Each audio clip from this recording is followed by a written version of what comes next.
Alright, this video is about padded sticks, why they should be the first purchase that you make as a new martial artist, especially if you run a study group in the absence of a instructor from a more established organization. Um, First part is they just make drills safer. I mean, somebody who's new to martial arts, they usually don't have a whole lot of control. So, I mean, Filipino martial arts, for example, where you might set the stick as a target. I mean, often a brand new person, even though you have this huge stick that they potentially could hit, usually they're going to hit you in the hand anyway. I mean, that's just the way it is when you're a new person. Or, you know, somebody might whack you in the head. So yeah, it's just good to have your brand new people be armed with foam sticks. Um, Another thing, I used to teach out of public parks and public rec centers and all this stuff. So all the time you would have brand new people just walk up, ask if they participate, even though they weren't really interested in learning your techniques or whatever. They're more just interested to see, can I beat this person? So usually instead of trying to teach them choreographed techniques or drills, I would just give them a stick, put them in a pad stick, put them in a fencing mask and gloves, and just let them try to get me for 2 minutes. Not saying I'm Superman. I mean, they definitely got me sometimes, but more often than not, I'd get them before they get me, and usually they'd be more receptive to learning techniques from me afterwards. So, yeah, pad sticks, they're good for sparring and letting pre-trial students know what you're about, basically, your skill level. Pad sticks, the benefit to them is they make newcomers feel more safe in sparring. They're going to be more receptive to testing their mettle and trying out their techniques and skill. Um, and also, since it's less likely to cause injury, they can spar a bit more with less control and still keep everything safe. Alright, so, again, the pros, which I didn't mention yet, is cheap, for one. Two, it's great for free trial classes and new practitioners who have less control. Pad sticks are less scary for new martial artists to begin sparring, and it can be more safe for training. That being said, some of those pros can be big cons also. Since new people feel more safe while sparring with pad sticks, that usually leads to a lot of brawling. I mean, just suicidal attacking where just people are wailing on each other. I mean, as long as you're in a fencing mask and you have gloves on, it's probably fine. There isn't going to be any injuries, but it's just bad training for the most part.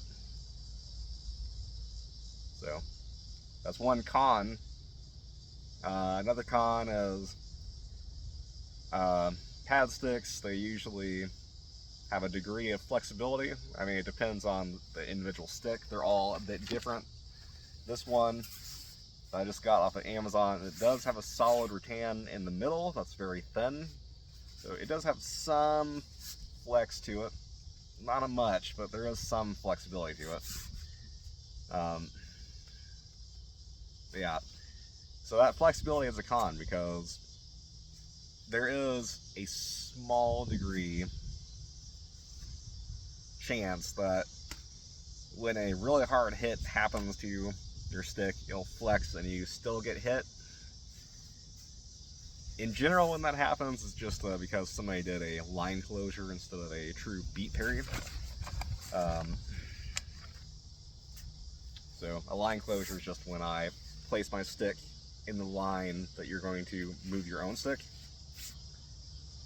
I mean, that's good enough to protect against like a quick riposte, but against a full power swing, normally you're just still going to hit me in the face, or my own stick's going to deflect and hit myself. But that's for a completely different video. But yeah. So again, even though there's a possibility that the flexibility of a pad stick could make you get hit when you normally wouldn't, I would say the vast majority of the time this is just a newcomer trying to find a way to justify why did they get hit. You know, try to find a way to avoid the blame for their mistake. Another con to pad sticks, which I think has a bit more validity, is because, again, there absolutely is flexibility in these sticks.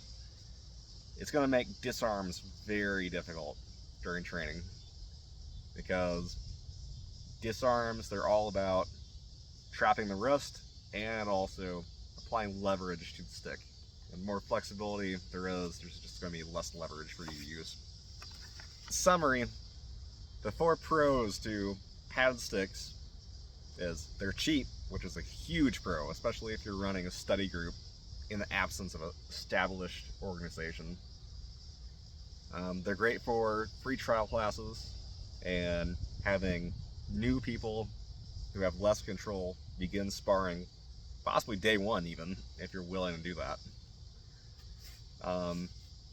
Third pro is it's less scary, so new practitioners are going to be willing to go out in sparring or do drills that involve contact, and there's going to be less of a chance of injury. And the fourth pro, like I just said, it can be more safe during training. Now for the cons.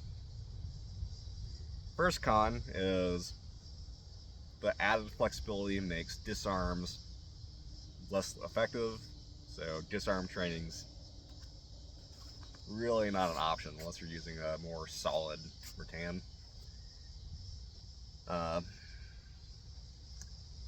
Second con is flexibility makes blocks less effective and allows students to make excuses for line closures. And then again, that depends on the stick, but that is something you should keep in mind about padded stick training though. The third con, lack of fear, leads to more brawling and uncontrolled actions in sparring. And the fourth one, which is connected, while safer, pad sticks can still break bones and bust somebody's eye. In general, as long as you're wearing a fencing mask and gloves, it's not really going to be an issue, but if you're being an ultra low budget, which will all be in a future video, and you're just sparring with like gloves and, the hell, not even gloves, you're just sparring with nothing but safety goggles, yeah, you're going to be in a lot of risk of injury.